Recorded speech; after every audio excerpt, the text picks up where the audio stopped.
Love the, I guess it's a gunpowder type scent to this. So really nice scent and hold. So I'm looking forward to getting back into this one and maybe doing some more in the future. So stay tuned. We're going to go ahead and wash out my mustache with my beard and stash. Olive oil, jojoba oil, and Castile soap-based mustache and beard wash, and then we'll start the styling. So hang tight. All right, so we're washed out.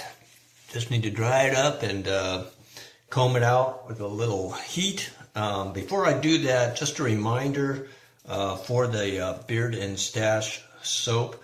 I do sell this. It's available at Good Sense Soap Co. I'll post the account name in the description.